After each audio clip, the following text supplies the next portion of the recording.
the brotherhood of light, by the power of the iron light, in their freedom's name, crying for freedom reign. Flower of hope, breathe of flame, bird of peace in God's name, symbol of His ancient name, protect the keeper of the flame, by the sacred power, guard us every hour. Silent love, standing guard, in the cause of pure regard, for the brothers of the light, for our brotherhood in white, bring us not relief, bring us not conceal. Flower of hope, breathe of flame, bird of peace in God's name, symbol of His ancient name, protect the keeper of the flame, by the sacred power, guard us every hour. Kings of His King, our secret power, guards the earth every hour, from the surface everywhere beams, through the ocean lies supreme, send protection's beam, from thy great heart of peace. Flower of hope, breathe of flame, bird of peace in God's name, symbol of His ancient name, protect the keeper of the flame, by the sacred power, guard us every hour. Hail to thee, thou warm friend of freedom, Saint Germain. Hail to thee, beloved brother Paul the Venetian. I humbly greet you and all brethren of light. This day I am come into this place in Washington, D.C., a city of freedom, destined to represent the heart of America, to make an announcement of considerable import, affecting the destiny of the free world and of the entire world. There has been held a beautiful and wonderful session at Chinanda's retreat in India, to which we were all invited, and a decision was made on the part of beloved Paul the Venetian, whereby there was transferred from his retreat in France this day at the hour of 11 o'clock your time, the full pulsation of the great liberty flame. This flame was permanently placed within the force field of the Washington Monument, and the pulsations of the liberty flame are intended to grace the heart of America as a gift from the Brotherhood and from the heart of beloved Paul the Venetian. The purpose of this is because of the great destiny of America, that the power of freedom and liberty throughout the earth may receive a new impetus, that Washington may become a greater city of light, culture, and spiritual glory, that the hearts of the American people may reflect more of the glory of the flame of liberty, even as they have continued to outpicture freedom to the earth.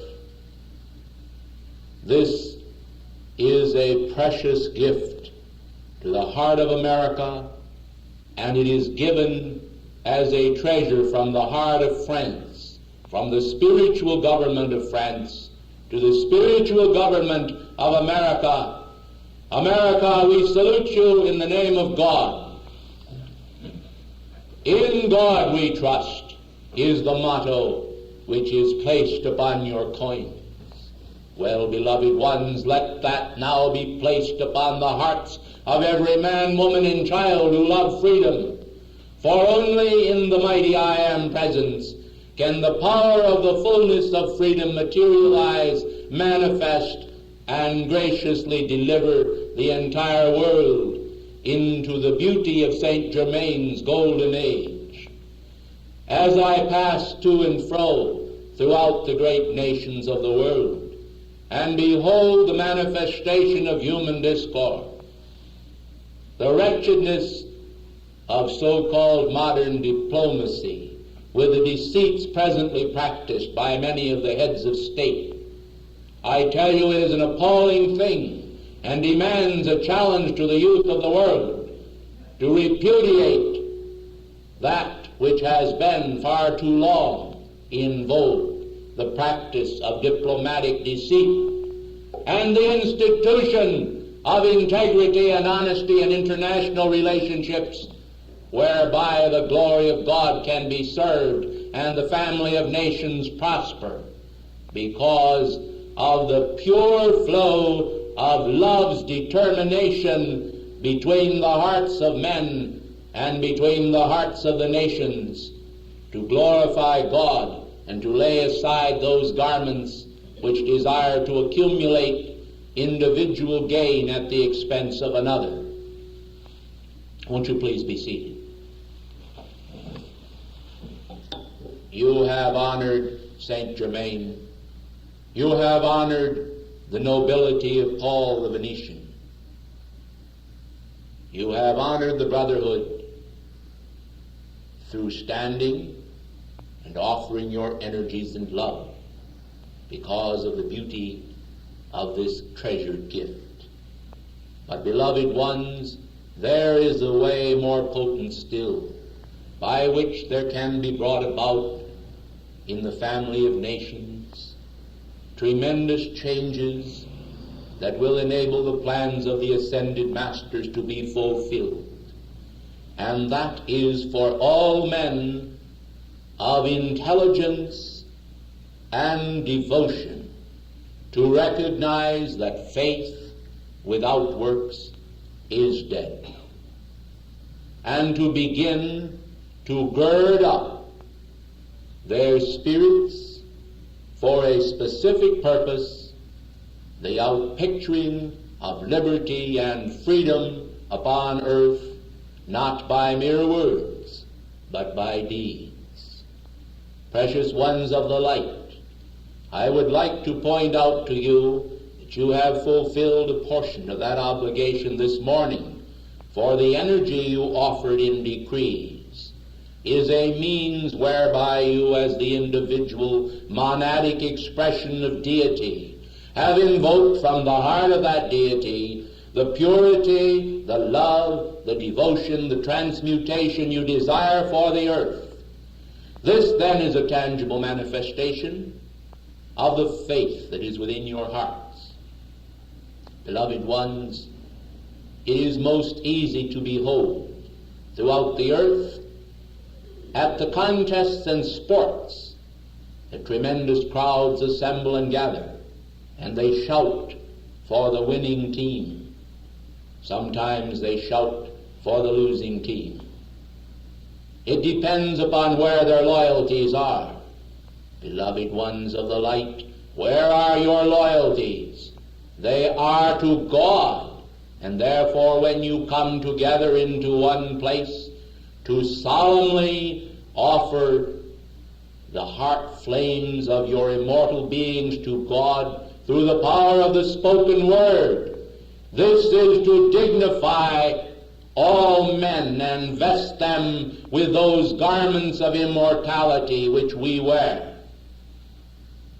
You too shall wear them one day, but not through any vicarious act of another, but because you as individuals have recognized your own sonship, the divinity that is within yourselves, and have invoked upon the altar of your almighty being that measure of devotion which performed in his name the healing of the sick, the wiping away of the tears from human eyes, the assuaging of human grief, and the marching into Christ's victory for the earth.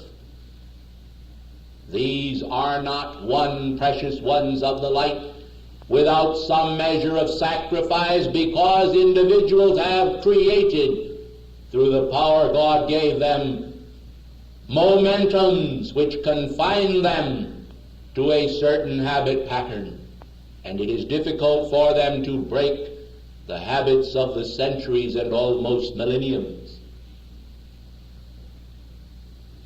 But, beloved ones of the light, the flames of God are able to do for man that which he is unable to do for himself.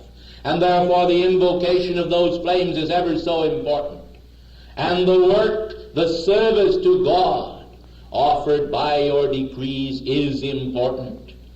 Let no one ever declare anywhere that the power of the spoken word, accompanied by a measure of the heart's devotion and intent for good, is not invocative of a manifestation of the divine will upon earth. For it is, and I, K17, declare it, the transfer of the beauteous flame of liberty from beloved Paul the Venetian's retreat to the Washington Monument is a towering tribute to the glory of beloved Godfrey, who himself wore the garment of George Washington. It is a tribute to the men and women of America who have loved freedom in all the ages since the founding of this great nation. It is a tribute to all who have loved freedom since first the freedom flame was externalized and adored and nourished and loved by beloved Saint Germain. The liberty flame is a gift of greater magnitude than the former gift of France, the Statue of Liberty, as a tribute to that great being, the Goddess of Liberty. It is incomparable, for the flame itself shall penetrate the structure of the monument, rising high into the atmosphere above it. And all who visit there shall become, even without knowing it, infused by the pulsations of the liberty flame within the heart of America. This city is blessed this morning, and this nation is blessed this morning. France has given to America a gift of special meaning, and those who represent the spiritual authority for the nation of France rejoice that we are able, in the holy name of freedom and liberty for the earth, to convey the good news to you.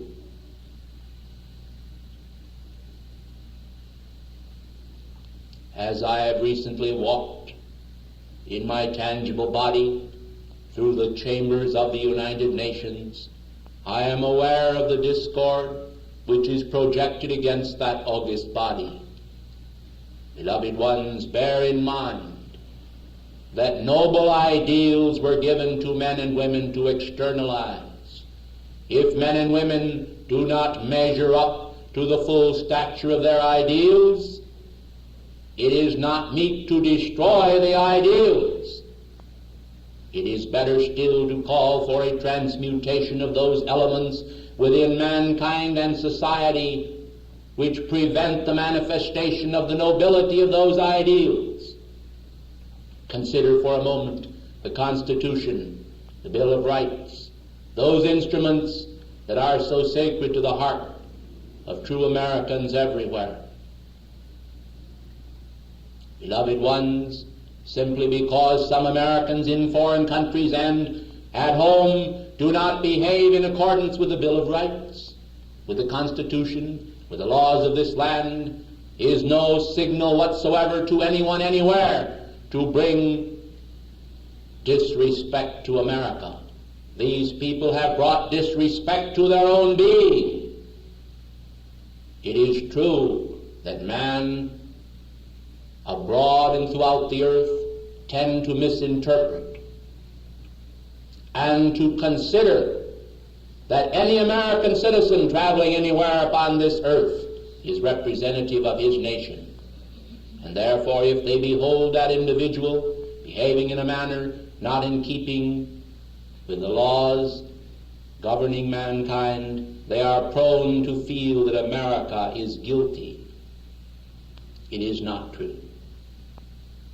But it is true, beloved ones, that each individual is accountable for their own acts, and they ought to dignify the great privilege of being citizens of every nation with that behavior which is compatible with the manifestation of the Christ flame of immortal love. Love, beloved ones, begets love everywhere. I think, without question, that the strength of love is more potent by far than might alone. And Paul, our beloved brother, has nourished the liberty flame with a supreme confidence of the beauty of love and the love of beauty. He has felt for many centuries that beauty is a necessary part of everyone's thought and feeling processes who would find spiritual progress, who would obtain their freedom and the liberty to do the will of God. I believe that this is true. I believe that a sense of beauty must be developed within every heart of unascended mankind, and that as it increases, and none need fear to increase it, it will draw them closer and closer to their ascension and freedom in God.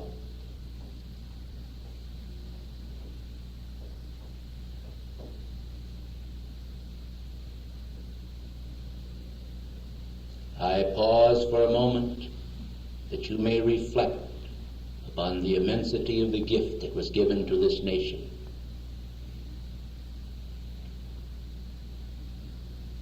Think, beloved ones, what this means from day to day. By proximity, the power of freedom and liberty blended. Let all Americans then throughout the world arise to be examples of God's freedom to the earth. Let all men adore the flame of freedom and the flame of liberty. And let truth and integrity walk the earth again. You have thought of the great white brotherhood. You have thought of us in a very mysterious way, sometimes feeling that we are apart from you. We are a part of you. You are a part of us. All men are a part of heaven. They have forgotten. They have neglected to remember. Therefore there remains but fragments of the great treasure of God's love within the soul consciousness of most individuals.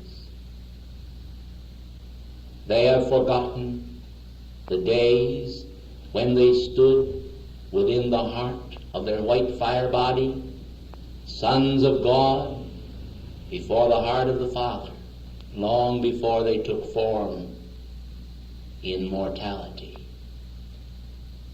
Let them remember now that they are here for a purpose. The purpose is God's, that the purpose is good, that the joy of the Eternal One is present within their souls, that it is a wellspring from on high, that like a fountain it gushes forth eternally. It is a quiet music that quiets the discord of human consciousness and flows forth a crystalline spring that all who are athirst may drink from, and become one with God, one with one another, and one in happiness. This dream, this ideal, was externalized by God myriad times throughout the vast universal regions. This earth shall become, through the industry of its people and their devotion, like unto the immortal image held within the heart of the great silent watcher Immaculata. But it is a saga. It has been a struggle. And as Saint Germain has told you, it is your sense of struggle which makes the struggle. Would it not be the part of wisdom then, beloved ones, to forsake a sense of struggle, to turn yourselves over to God, to recognize that in God there is freedom and liberty, to recognize that just as the beautiful liberty flame is pulsating forth from that monument, so your physical forms are monuments to God, intended to pay tribute to the life that is within you. Let the threefold flame then within your heart blaze forth its plumes of blue and gold and pink as the power of God, the faith to perform the services that makes you a living and acting, breathing individualization of the God flame. The Christ-illumined intelligence pouring forth from your being. The flame of immortal love saturating you and all you meet, because God wills it. Thank you in the holy name of God and our brotherhood. The blessings of Paul the Venetian, Saint Germain, the spirit of the great white brotherhood, and my humble being upon all, may all discover the secret place of the Most High within themselves. Thank you. Good morning.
In the holy name of God, I, the goddess of liberty, accept from the heart of America, from beloved Paul the Venetian, the mighty flame of liberty. May the sacred pulsations of that flame leap anew within the hearts of all, as within the babe in arms. May it renew within the sacred boundaries of each one's heart a greater sense of its meaning, and cause the love flame within men's hearts to expand until war shall cease and peace shall blaze across the earth as a flame of beauty, immortalized within the spirit of men, who shall learn war no more, but shall learn the arts of peace and manifestation thereof. Thank you, and good morning.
gracious chelas of the light of God unfailing, I am this day sealing you in the radiance from his own heart, in those mighty beams of light poured forth from the heart of the royal Teton from our retreat. A most unusual and blessed circumstance occurred this morning, which I desire to recount for you. For the 7 Chohans of the rays, led by Archangel Michael, materialized tangibly in the physical form and walked upon the hillsides of Mount Shasta. At sunrise this morning their figures could be perceived, and the print of their feet upon the mountain top could have been made visible to those who were there to see it. Beloved ones, this is a most precious and gracious occurrence of light and a manifestation of the peril of the time and the need for the immediate intercession of the octaves of light. Therefore, this beauteous and wonderful occurrence took place this very morning, and the Chohans of the rays gave their benediction to the world from the heights of Shasta.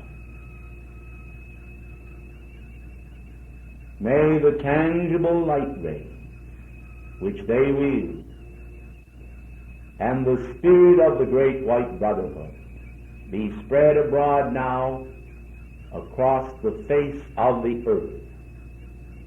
May it touch the smoke-filled city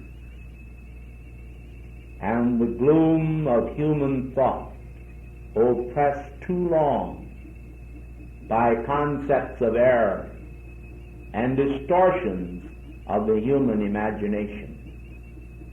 May the divine purposes be made manifest, and the wisdom of the Most High God be enshrined in the minds and hearts of men. As it has been written in the past, I will write my laws in their hearts and minds, so let this manifestation occur in every gentle soul who, loving the peaceable qualities of divine wisdom, will open the door of their consciousness to the realities of heaven. There is never confusion in the mind of God, beloved ones. There is no room there for any quality except the light itself, for the light came forth from the heart of God, and it is combined of the wisdom of God, the will of God, and the love of God. The triune elements, charged also with all of the divine qualities of the Most High, are within the light, and it is the light which lighteth every man who cometh into the world. The spiritual nativity of every man partakes of the great star of Bethlehem, Beth being the place where the Most High God is manifest. And therefore, Bethel is the house of God. And therefore, the Most High God is manifest in mighty light rays, generative and regenerative in quality, creating, sustaining, and renewing all life. And it is the spiritual manifestation of each one and their natal day which is most important to them, for it was then that they came forth into individualization from the great white fire body and manifested on the screen of life as an individual, an individed and indual expression of God. And when they came forth thus, they spake his holy name, I am, and they realized and cognized that they were, and they declared it as the first spoken word, the word of the solar Logos, the word of the great Logos in the great central sun. The Word came forth and was made flesh. The Word came forth and was made spirit of spirit, heart of heart, and body of God made manifest in each individed portion of himself. And so by mighty light rays, the nativity of each one came forth, and a portion of the great star of Bethlehem shone into their heart and intended them to become a son of God. Beloved ones, the word theos means God. Therefore, your learned men refer to the study of God's laws as theology. But precious ones of the light, the Christ is theos Christ, God's Christ, and this Christ is the Christos, the light of God, that lights every man who cometh into the world, because that light is the light of his own individuality. It is the flame, the Holy Christ flame within his heart. It is the manifestation of the peaceful will of God, the peaceful love of God, and the peaceful will of God. Remember, beloved ones, that provocation comes about only through opposing the will of God. For man upon this earth has opposed the will of God, and they have chosen to use their intellect in a manner calculated to find a way that seems right unto themselves. As the Proverbs has spoken, there is a way that seemeth right unto a man, and the end thereof is death. Beloved ones, individuals cannot separate themselves from the heart of God and find life. There is no life anywhere in the universe except in God. Let men deny him. It does not stop the flame of life from blazing within their heart, because that flame is truth. It is being, it is life, it is light, and it is love. It is intelligence. It is the Christ consciousness, the God consciousness made manifest as a shining radiance of the soul.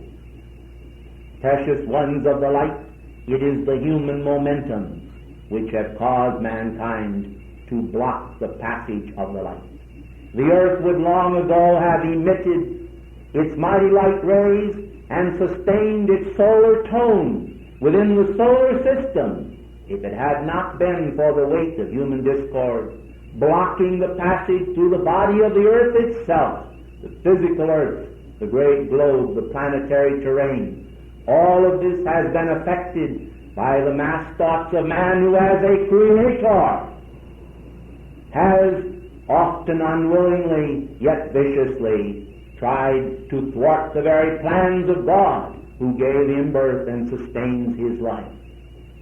Beloved ones, the great solar councils, the galactic emissaries, the spiritual advisors to the solar councils, to the Darjeeling Council, and the entire great white brotherhood stand today, as they always have, to assist the mankind of earth to find harmony in their religious understanding, to find harmony in their scholastic knowledge, and to find harmony in the body politic among the family of nations, that in the social order as well as in the spiritual order the glories of heaven may be manifest, and that God, who is in his heaven, may take his rightful dominion in all human affairs, to govern, to guide, to direct, and to show mankind how to utilize the great cosmic intellect which functions through them and through the great threefold flame within their heart.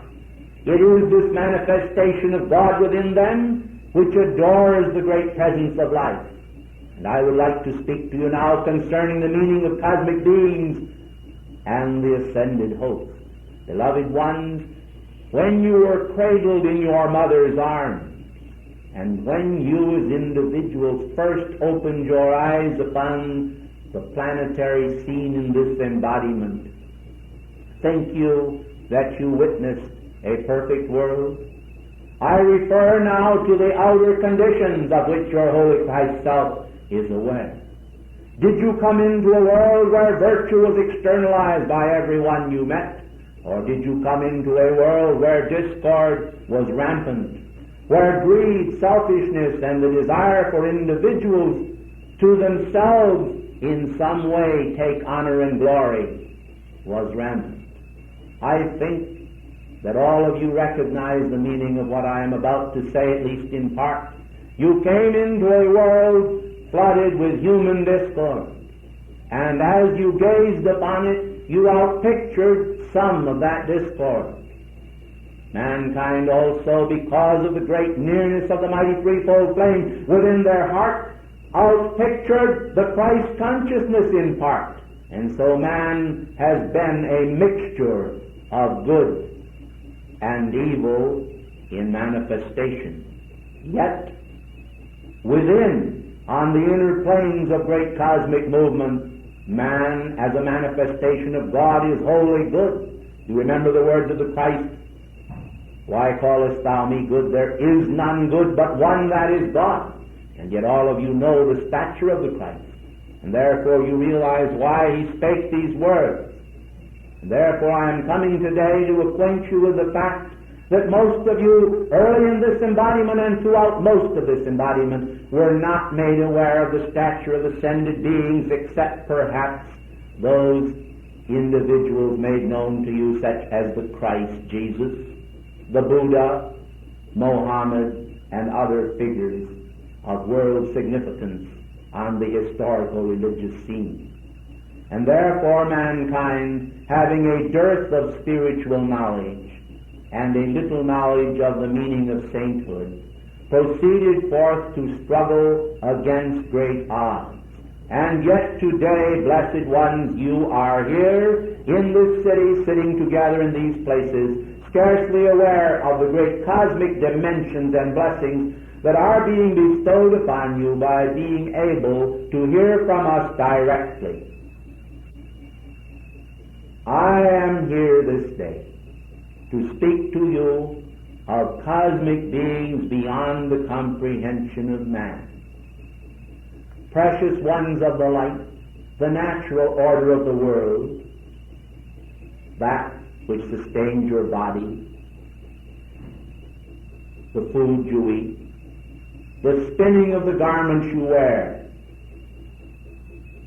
the earning of a livelihood, social intercourse with one another, friendship, harmony, listening to beautiful music, the theater, and all of these things make up a great deal of your work and your time. And you spend hours in the pursuit of these physical outer expressions. I am not here to say that they are evil, neither am I here to praise them. They stand upon the merits of that which is inherent within them. Some of them are extremely benign and helpful. Your own holy Christ self and discriminating Christ intelligence must decide for you, and you must hear its voice as to where you will put your time and your attention. If your attention is upon the same vanities as the world, you cannot expect to reap the fullness of that which God has in store for you. For application is ever needed, and every saint and ascended being has placed their attention upon the cosmic consciousness that is God. They have placed their attention upon the heart of their own presence. They have contacted spiritually the great ascended masters and those brothers in white, known as the Great White Brotherhood, and they have become imbued with the God virtue of those individuals, so that they were able to imitate them, to emulate them, to adore them, to fellowship with them, and to partake of the bread that came down from heaven, and therefore be like them. Through this God-likeness, through this emulating and following the consciousness of the ascended masters, men become like the ascended master. You have but now to pause and to think, beloved one. not concerning another, but concerning yourself. Individuals constantly are gazing from within through the luminous orbs of their eyes out upon the scenes which pass before them. They are gazing upon other light streams like unto themselves. They never see their own face except in a mirror or through the eyes of another. But God beholds their face, and they can behold His face through the purity of consciousness, which will enable them to receive Him. And this is a very great purity. But, beloved ones, men are gazing at men, and as they gaze, they tend to either praise or blame. If they praise men, and men do well, they amplify and expand that quality within that life stream. If they praise men and they do ill, and it be untrue what they have praised them, they tend, however, to bring that individual in cosmic movement and spiritual progress toward the God good which that life stream ought to express. And there is no evil or untruth in praise at any time. Even if praise may not seem to be merited, it must be borne in mind that within the heart of that individual is a threefold flame of life which has all the qualities of good expressing. And you are praising that threefold flame of good. Therefore good may be spoken of all. But when men speak evil as they gaze out through the luminous orbs of their eyes, and they behold evil with a dual vision of human consciousness, they tend to amplify within a life stream those qualities which are not to be desired. And they become in some way accountable for their brother's act, for men are their brother's keepers. Therefore, beloved ones, it is so necessary that men understand the need to praise and not to blame. I am certain that the students understand that there are many shortcomings on the part of the world and the world's people. If you did not have shortcomings, you would be a part of our ascended band. In the name of heaven, beloved ones, are you going to hold on to these concepts for one another? I think not. You are going to abandon them in favor of the Christ image of all. And as you express in thought the Christ image of all, this is divine wisdom being expressed. For then there is an amplification of the mighty rays of light from the cosmic Christ that pours through your heart and floods toward that one with compassion. Remember that the Christ extended His hand to the lame and the halt and the blind and healed them. He did not stand by and rebuke them. He spoke to them and said, "Where are thine accusers? Neither do I accuse thee. Go and sin no more." And so, beloved ones, it is ever the intention of the heart of your presence to cut you loose, one and all mankind, from every fetter that binds. In the name of heaven, your beloved Saint Germain has given his very life for the purposes of freedom to the world. Religious freedom, spiritual freedom, political freedom, individual freedom, freedom to know and to seek to know, freedom to love and to live and to be the immortal image of life's immortality. As I stand here today in your midst, aware of the beautiful room within the heart of the Grand Teton Retreat, aware of how the great light rays were activated this day by the 7 Chohans of the rays and blazed forth to the heart of America, even to this capital, to amplify the protective powers of America and the world of freedom. I am aware of how much is needed the increase of knowledge.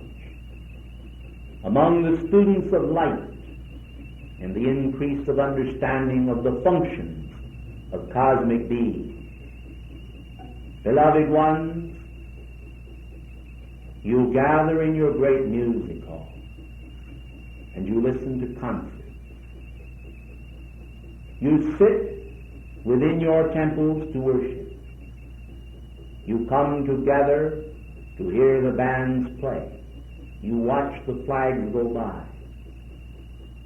You assemble politically. You assemble in many ways. Beloved ones, at our level we also assemble.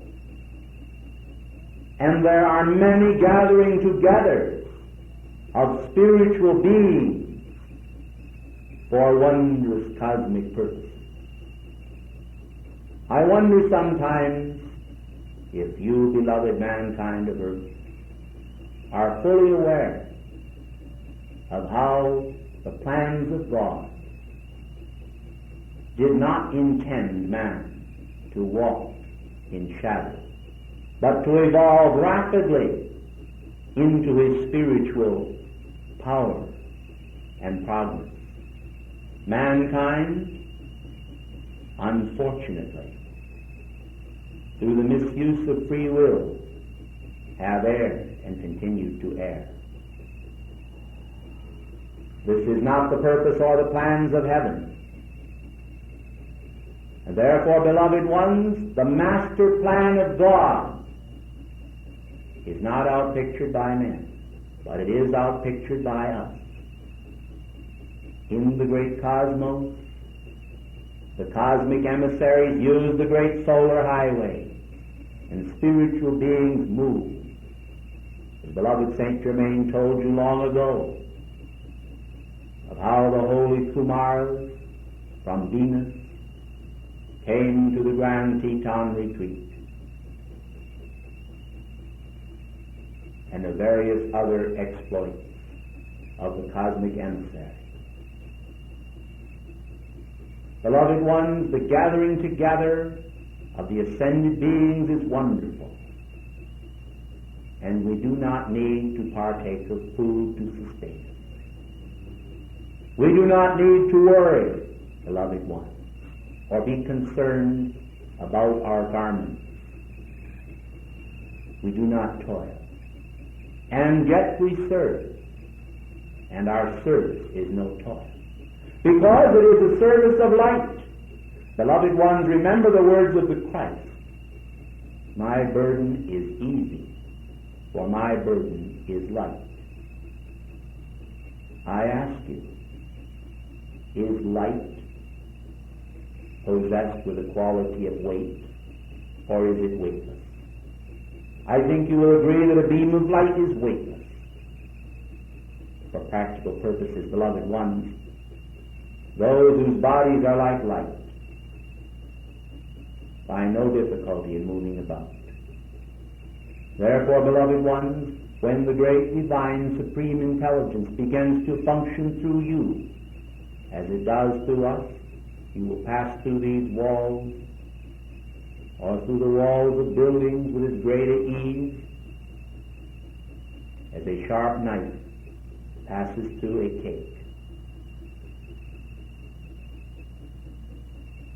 You will find no difficulty in surviving or sustaining your life permanently and maintaining an appearance of a child of 16 summers.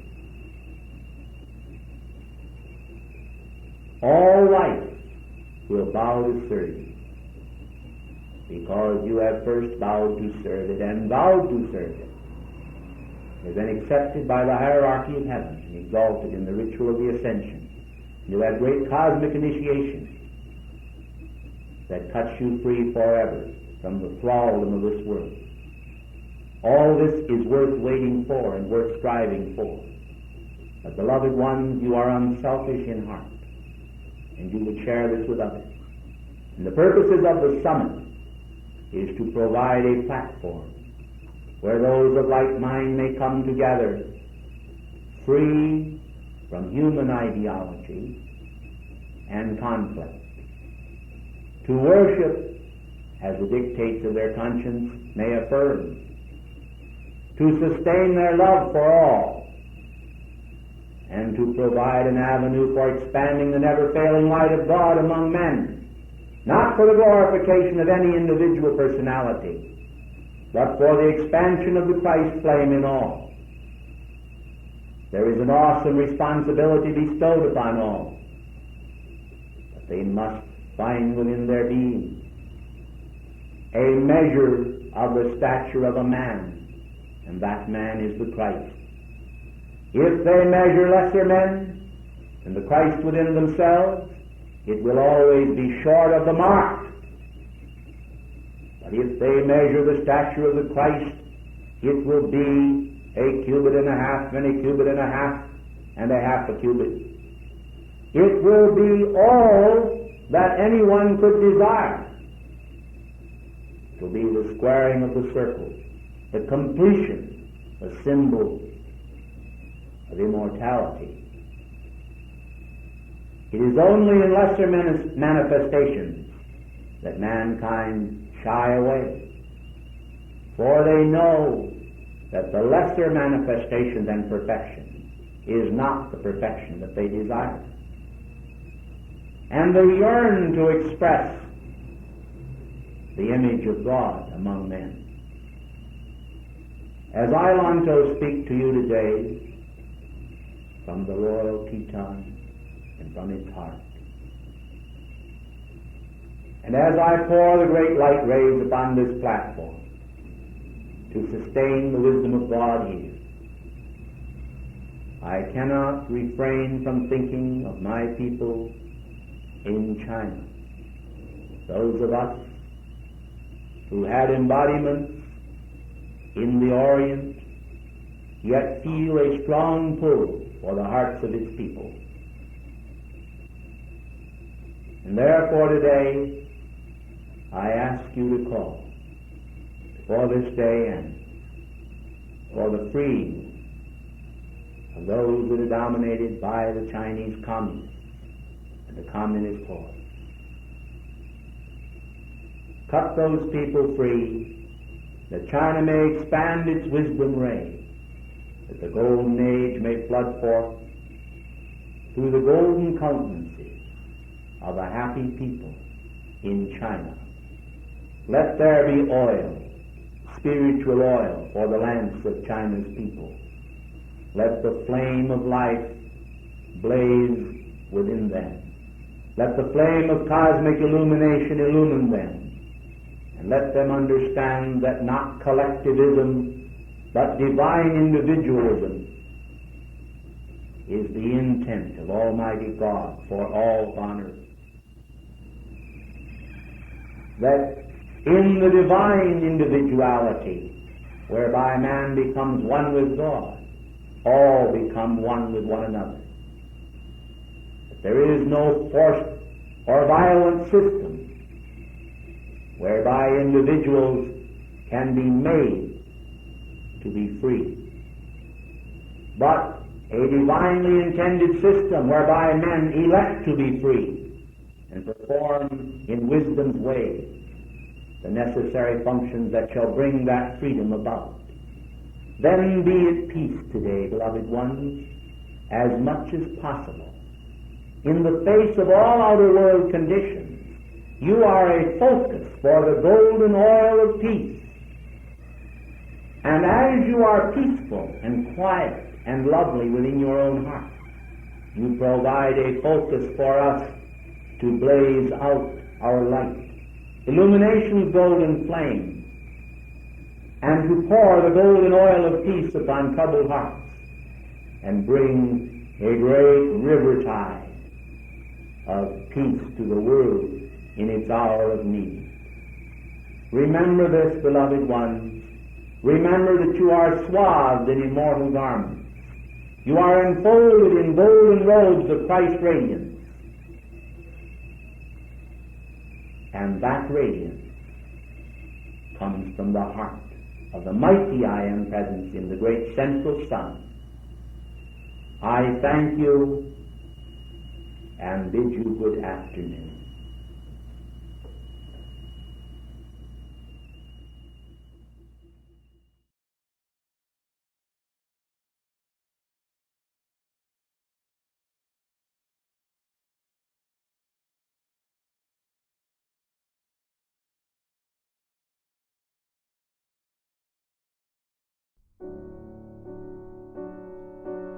All things come home at eventide, like birds that weary of their roaming, and I would hasten to thy side, homing.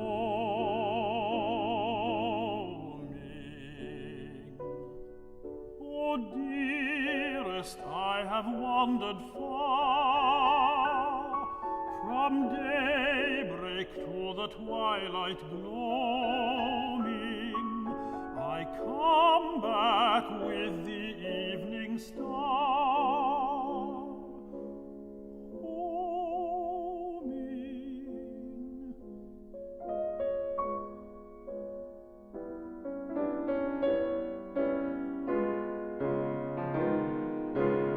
Thou art my hunger and my need, the goal and solace of my roaming. Be thou my haven when I speed homing.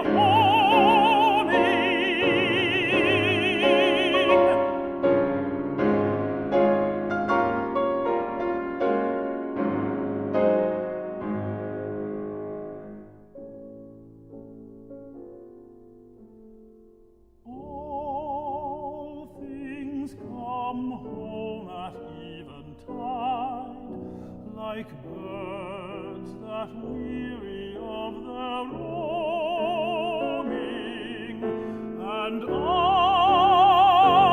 would hasten to thy side, homing.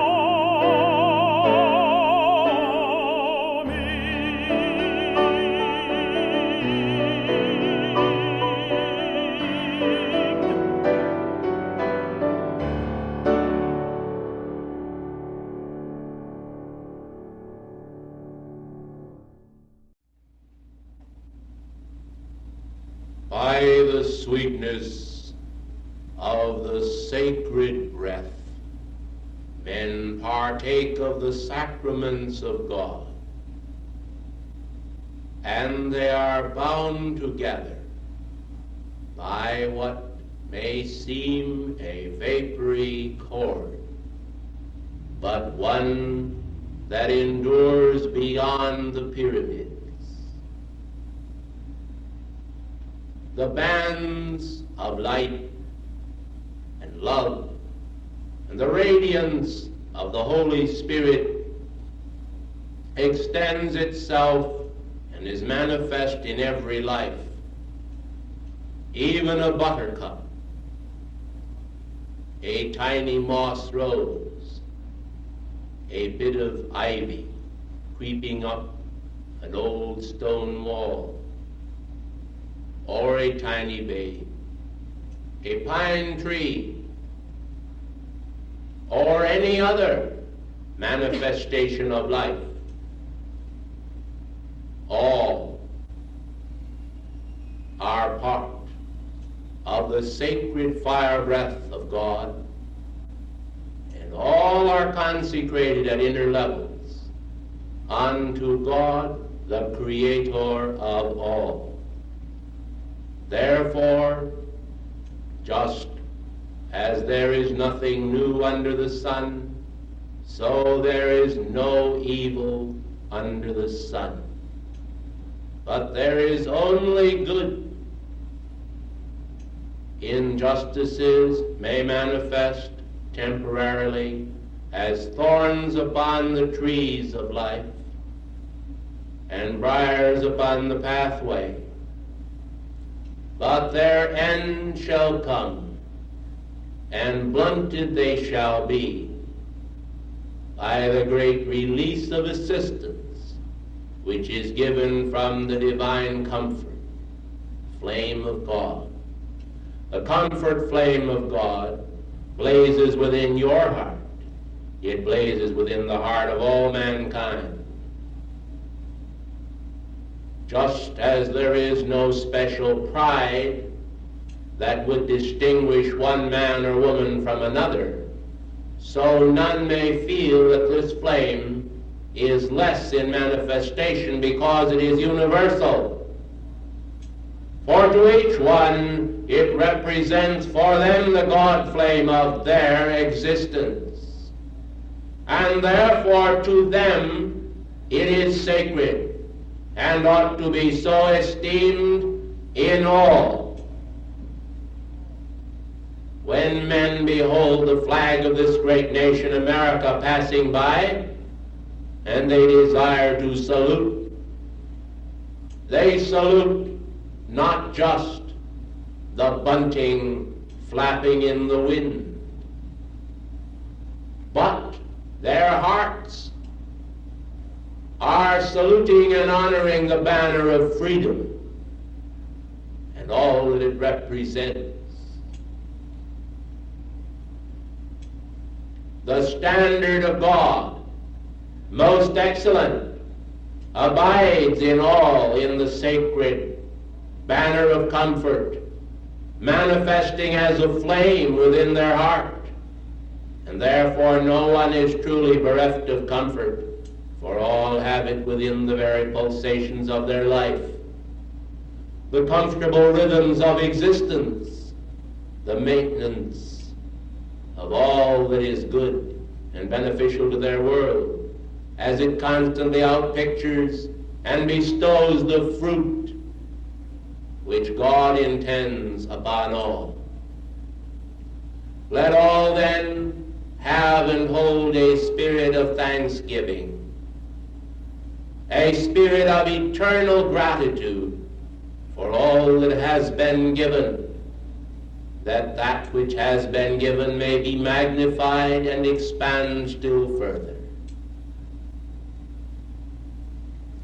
As I come to you this day, it is with a feeling of renewed joy in the things which are holy. World peril may stalk the earth, and the hierarchy in its deliberations brings up methods of countermanding and nullifying the forces of destruction.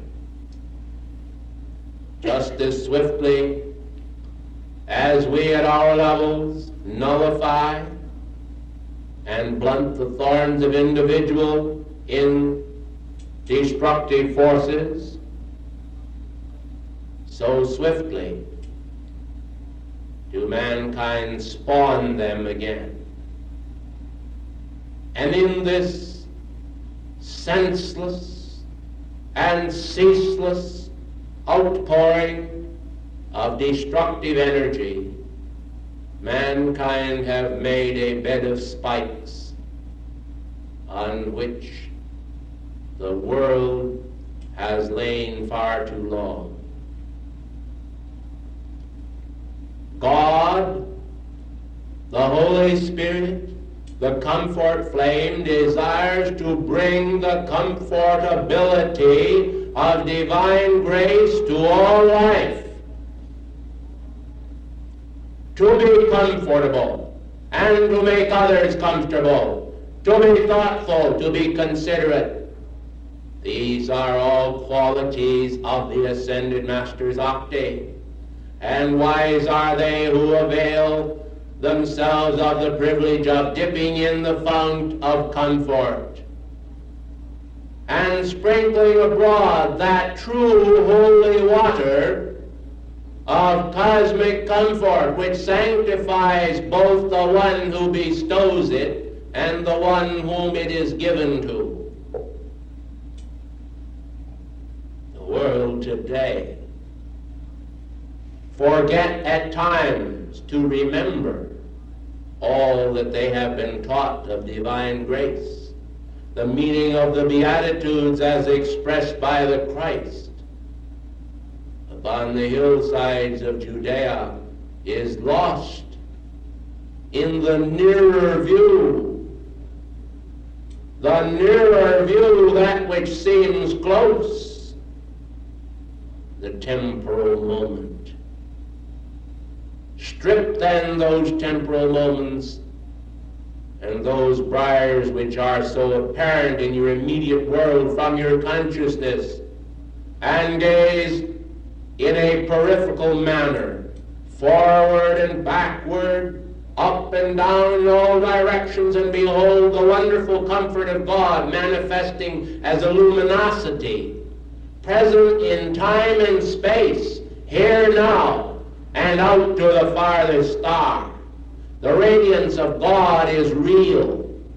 The ghosts and phantoms which seem so real to your existence today, which are meaningless expressions of humanity's desire to perfect themselves, are swept away in a torrent of the divine comfort, which expresses to you all that your faith in God is not the faith of a moment, but an eternal faith, which is not shaken by the affairs of a moment, or the affairs of an hour, or a day, or a year. Remember, beloved ones, that your ascension is not one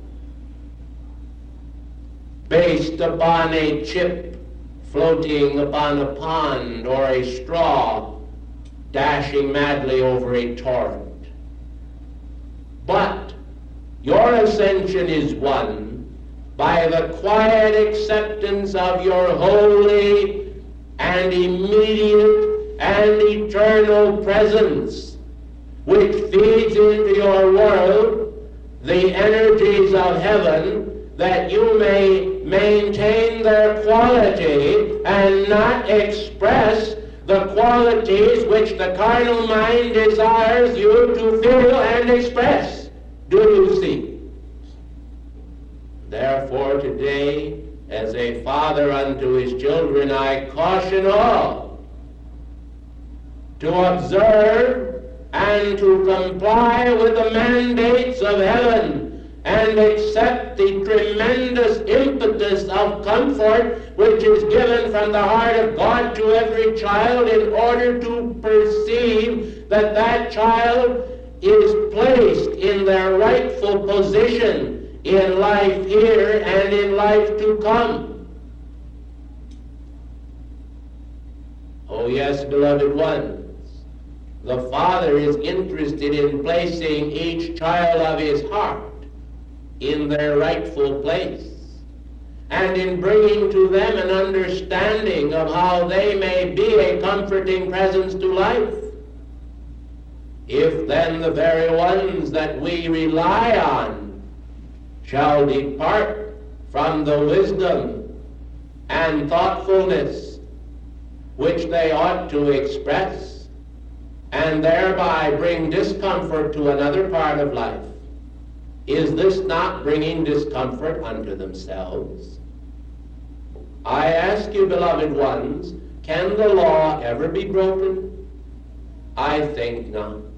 The mitigating grace of the Holy Spirit in setting aside karma for individuals in order that they may be successful, and then at a later date permitting them to pay off this deferred karma, is only a grace of God which is given to men in order that they may learn how to give grace unto others. Those who do not appreciate it can so easily lose it and find that the great law may demand its exact payment at a given time. You see, beloved ones, the eternal comforting hand of God, as it expresses through the hierarchy, is ever thoughtful of just how it may increase in the student's consciousness and life a means whereby they may deal with the vicissitudes and problems which enter their immediate world and come up over them victoriously, without going down or being inundated, without being dragged in the mire, without suffering some dire calamity. And therefore the eternal presence sends out the light rays from its heart into the chalice of each individual's heart, and is both father, mother, and friend to each one. You, as you approach the heart of your presence, as you move toward your ascension and its goal, are expected to be like unto the Father, and to bring comfort unto one another, to give faith, to extend confidences. You are not expected to manifest mistrust, nor doubt, nor questionings. Your hearts are chalices of the Most High God. The Holy Spirit there itself cannot be called mute in its testimony, which speaks to you of the universal bond of freedom and love, which is given to all, to heal all, to bless all, to comfort all, to exalt all into the self-same pinnacle of the fullness of their own life plan. Beloved ones, any assistance rendered to any part of life is an assistance rendered to all, to every part of life. And any harm given, whether knowingly or unknowingly, to any part of life is harm to all. And therefore Jesus of Nazareth, your beloved brother, whom I overshadowed so lovingly, went about doing good and healing all that were possessed of evil spirits. And therefore he replaced the evil human vibratory actions of misqualified energy with the peaceful radiance of the Holy Spirit, and he took his dominion over those outer conditions and showed forth the victory of God as the healing Christ. Was this not comfort in manifestation? Oh, beloved ones, then read the testimony of the woman who had spent all that she had in doctors and touched but the hem of his garment to find immediate relief and healing. Therefore, I trust that every breach made by all at any time will be healed and corrected and adjusted by the bands of divine love, by the tones of infinite compassion, by the victory of your own mighty I Am presence. Then the chalice of comfort here in Ceylon will have overflowed the lip of the cup and flowed out into the world as a healing stream. You, as you bathe in that stream of comfort, will enter into the immutable sound of your own Christ victory. The hum of the ages heard within the heart will become amplified to a crescendo of loveliness. The rising and fall of the voice of God speaking in the garden of men's hearts and showing them the pathway back to the Eden and paradise of God will become an eternal verdant reality of the present, not something that remains in the past, in the vague and vapory historical episodes of life, but an ever-present fountain overflowing with buoyancy, joyousness, compassion, and strength, that all may drink thereof and find life freely given and freely received. What hast thou, beloved ones, that you did not receive it of good? What do you have? The scrip in your purse, the food within your stomachs, the intelligence within your minds and brains, the light within your eye. All you have received first, and it was all given to you. This is endowment. You cannot give to another that which was not first given to you. Mankind came into this world of temporal form without clothing, without possession, and they leave without clothing and without possession, unless they be clothed upon with immortal garments. Only that which is placed upon the altar of Almighty God remains forever, for it is placed back at the great source from whence it came. The flame of Almighty God is the flame of comfort within you. It is the Holy Spirit whose victory you can know as you go forth to do his bidding and remain ensconced upon the lotus throne of his light. I trust that the students of this activity will be interested to know that the Goddess of Justice has communicated to me this morning a few words of interest, which I shall relay to you now.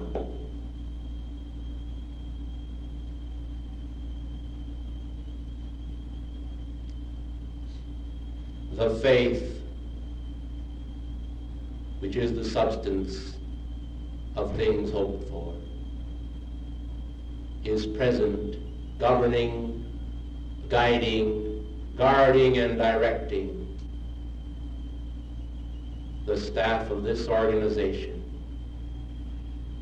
We have and we remain confident that they will pursue this path victoriously. Our faith has never wavered in them, and we trust that yours will not. This is the conclusion, beloved ones, of her words. For the eternal presence is witness to all that occurs in every place upon earth. And we can but wish that understanding and victory emerge from every appearance of discord, that comfort will be extended by the hands of this organization and its members to the world in its time and hour of peril, so that God, utilizing the body of these members and all who shall swell its ranks, may be glorified, and that his comfort may abide as a gentle rain, becoming a torrent of love upon this earth, and carrying all to the throne of their own divinity. From Ceylon's beauteous temple of comfort, I, the Mahachohan, with both love, compassion, and divine severity, salute you. Blessings and love.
of your infinite, mighty I Am presence, I come to you today wielding mighty light rays of infinite possibilities for the universe and for all therein.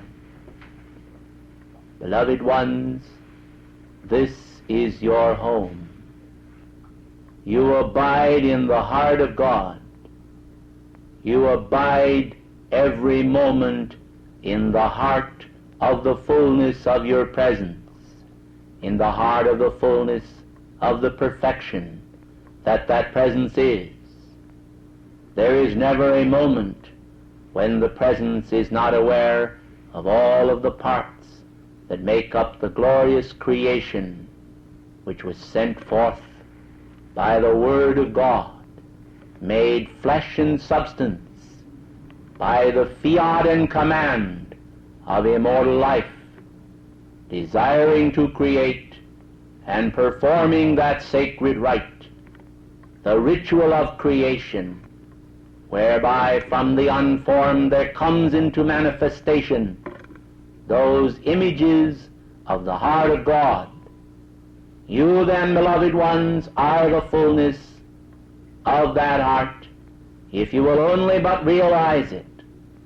It was never the desire of the Infinite One to exclude any portion of the creation from the full and perfect union with its own heart. And therefore it ought not to be the desire of mankind to separate themselves through the sensuality of their consciousness into divers groups worshiping the one supreme God. It ought to be the design and purpose of every soul enamored with the perfume of the eternal presence to desire to be unified with the heart of that presence and in the spirit of worship and adoration of that presence to fellowship with those of like mind. And all who are of like mind ought to feel a desire to sit together with all mankind in the supreme natural temple of divinity, the adoration of the supreme mighty I Am presence of all life. Some time ago, beloved ones, mankind was appraised of the creation in the ethers of a glorious temple of victory, the victory of the I Am presence, to be erected upon this planet and dedicated to the unification of all men with the heart of their great God Self. At the time this knowledge was released, the full purpose of that temple, the full plan of that temple, the origins and beginnings of it were never made truly known, even by the way of the pearls of wisdom.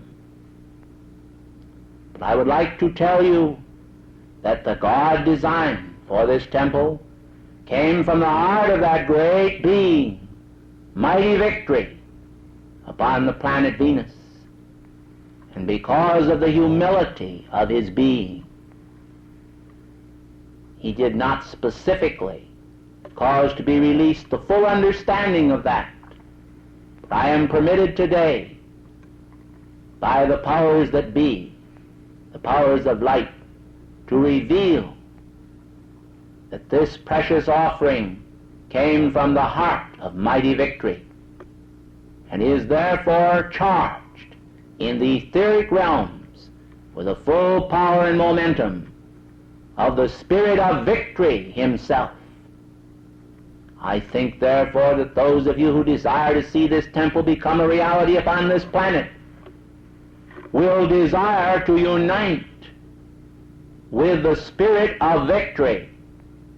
That victory, beloved ones, which overcomes the world. mankind are ever so desirous of overcoming various conditions which are less than the perfection of God.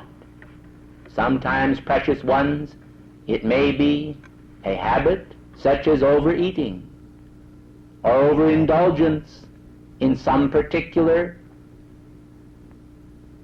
portion of life which you may find some transient pleasure in.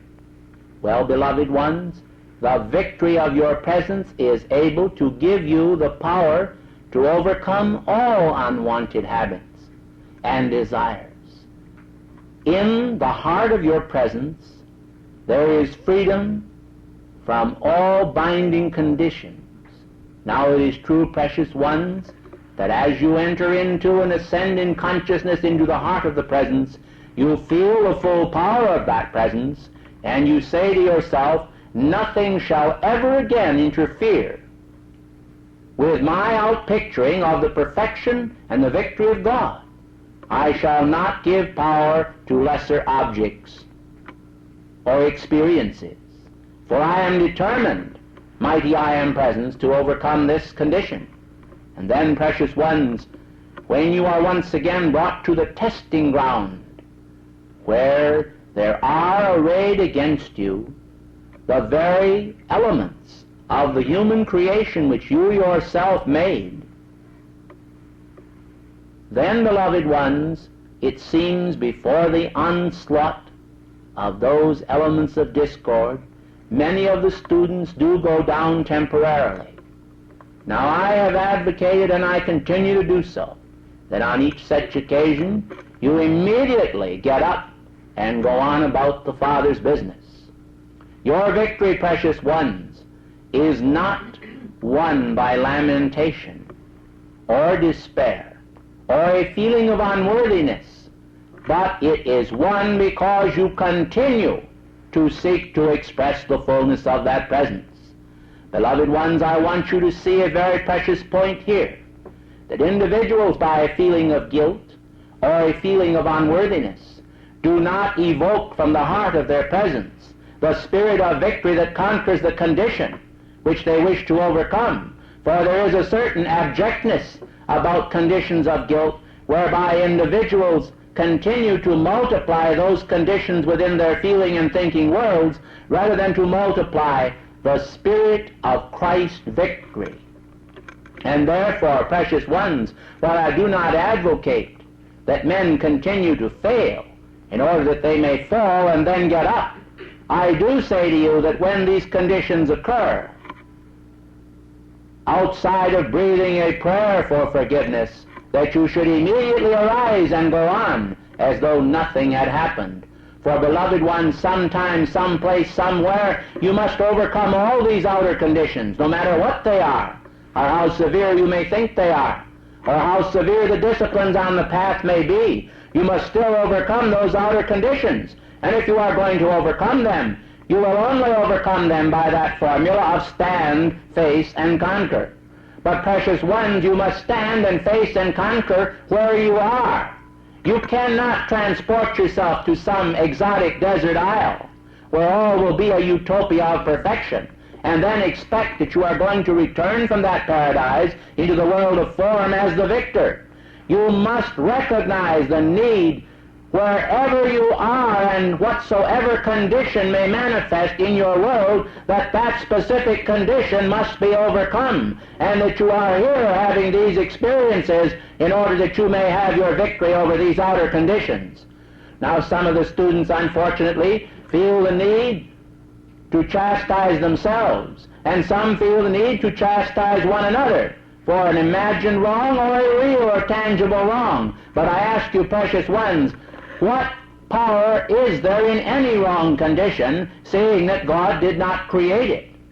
If it was created by God, it is possessed with the power of good and immortality. If it is created by human error, it has no real power or tangibility. And like a shadow that fades before the light of the sun, it will cease to be when there is more light established by that divine condition of almighty victory. And therefore you must recognize the need to stabilize your affairs moment by moment and not permit the power of any outer condition to remove you from the certainty of the path and the constancy and application that is required to obtain your victory. If mankind will be deterred by every outer condition and every idle wind that blows, I think they will be a long time in returning to the Father's house. But if they shall recognize the goal that is ever before them and shall pursue it with liveliness, I am certain that the noble powers of heaven that came to the aid of the Christ, that came to the aid of Saint Germain, that came to the aid of every ascended master in times past, will come to the aid of that Chela, no matter how humble or how obscure seeming that one may be. And there will be established there, within the force field of the immortal threefold flame of life within that one's heart, all those qualities and conditions which will bring about those divine experiences which will establish the victory of an avatar, a son of God, among men, and the courts of heaven will be manifesting upon earth, because there will be manifesting here so many Christs in action, so many beloved ones who love God with their whole heart, their whole mind, and their whole being. Beloved ones, the consciousness of God is constant, unmoved by outer conditions. Human consciousness, like an elastic band, stretches, it expands, and then it contracts. And sometimes, after a great deal of expansion and contraction, human beings endow it with the power of a rubber band. And it seems that it loses its resiliency and ability to expand and contract.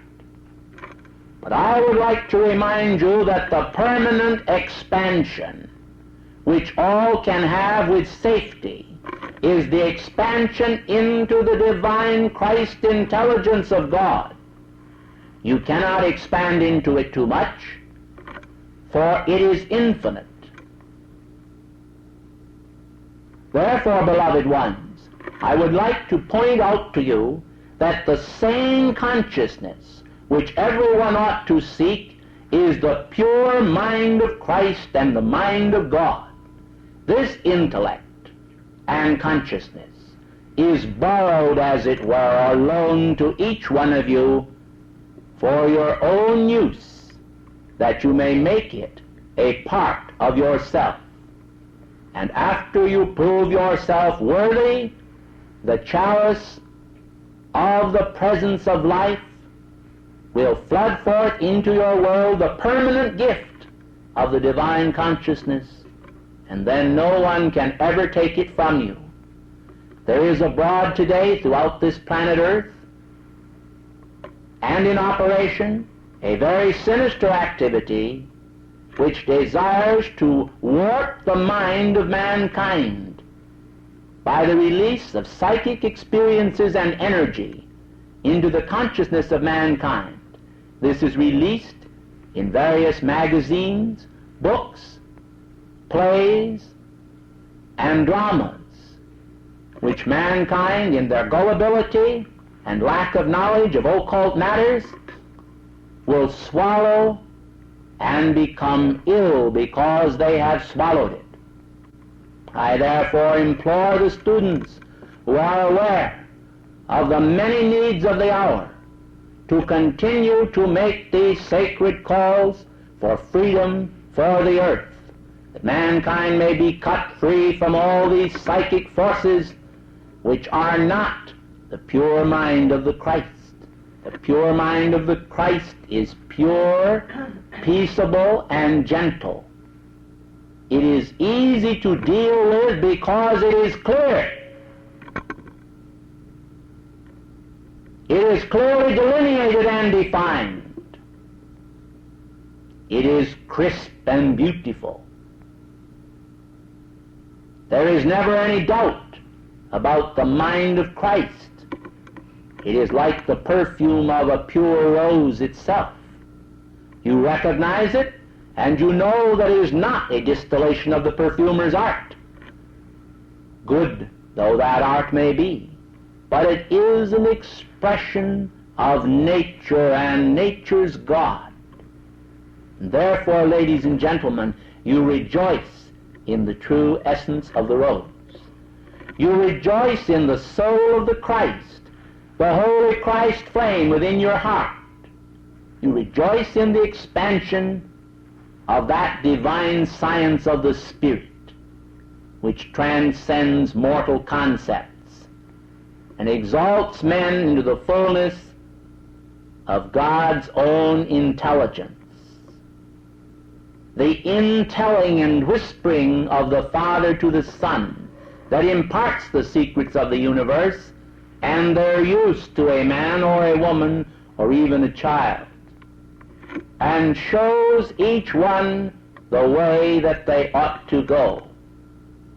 Some of you may recall that passage of Scripture which states that in that day mankind will not no longer teach every man his neighbor how to know God, but that all shall know God from the least unto the greatest, and that the teacher shall no longer be removed into a corner, but that they shall behold them face to face. Many of the students have long waited the time when I would step through the veil into tangible manifestation and appear visible to the eye, and others of the ascended masters.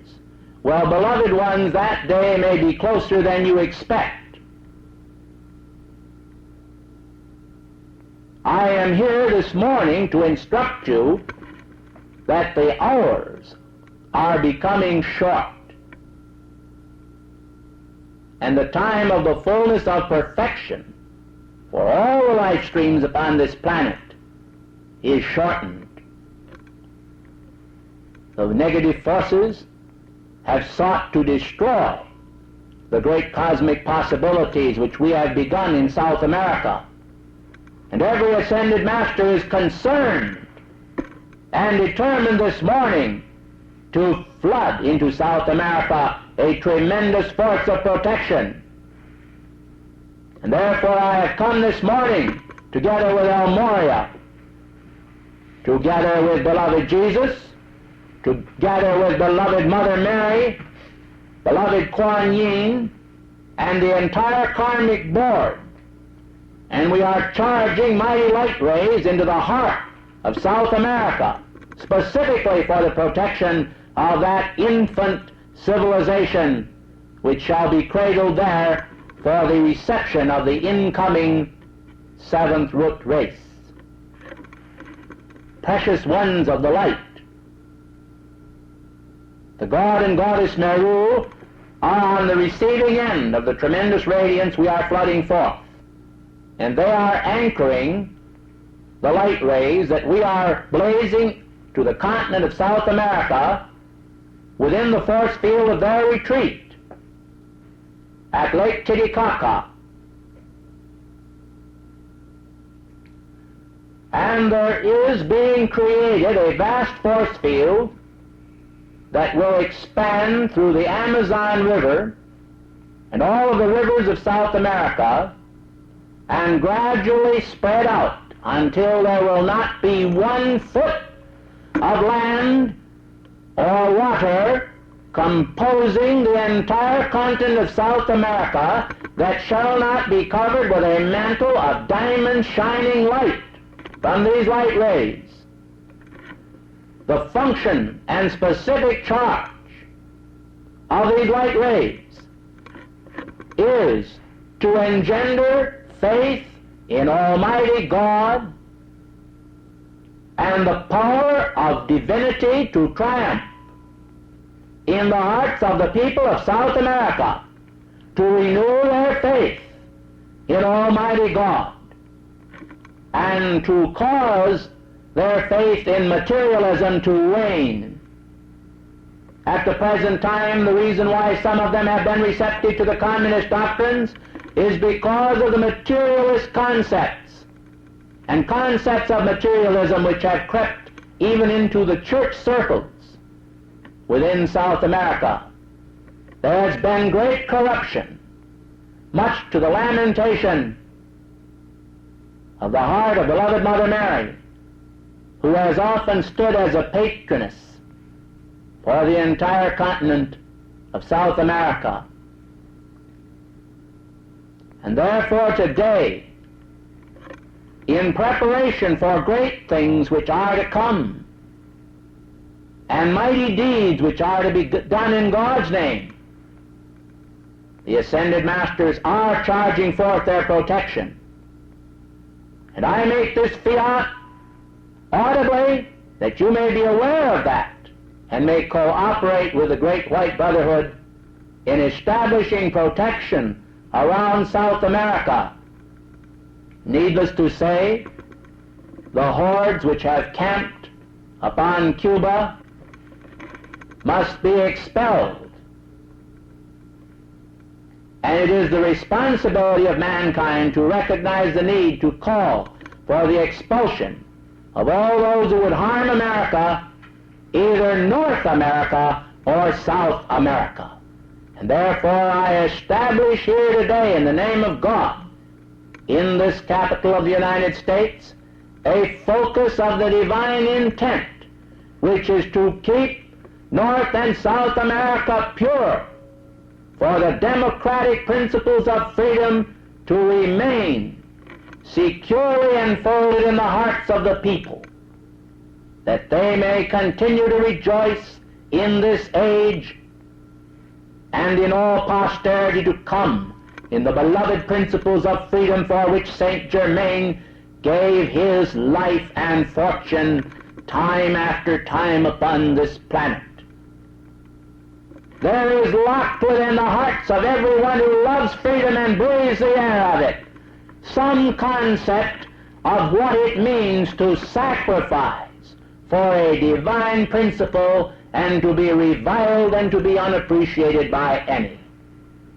Ladies and gentlemen, I hope that within the grail of your hearts you will establish a place to receive the Christ and recognize that this is not a Christ which is merely a religious image, but is a vital, breathing, infused essence of God, intended to magnify His name and perform His works. And those works include the freeing of the nations and the exaltation of the people into the fullness of the divine intent, that they may wear those robes of righteousness and beauty and loveliness and victory, which shall prove to all upon this earth that God who is in heaven is also manifest upon earth. O God, may thy kingdom come, may thy will be done here below as it is done above, and may all people who hear my voice or sense this radiation enter into that communion of the sacred fire which will make them participants in the role of God in action. Thank you, ladies and gentlemen. I return now on mighty currents of light into those octaves from whence I came. May you be eternally blessed and swathed in those garments of immortality which shall prove an unguent to your weary forms, wearied with the outer consciousness, wearied of the ways of discord. Enter now then into your Christ peace, and abide in the fullness of all it can mean to you, if you but open to the knock of the Christ who stands at the door. I thank you and bid you good morning.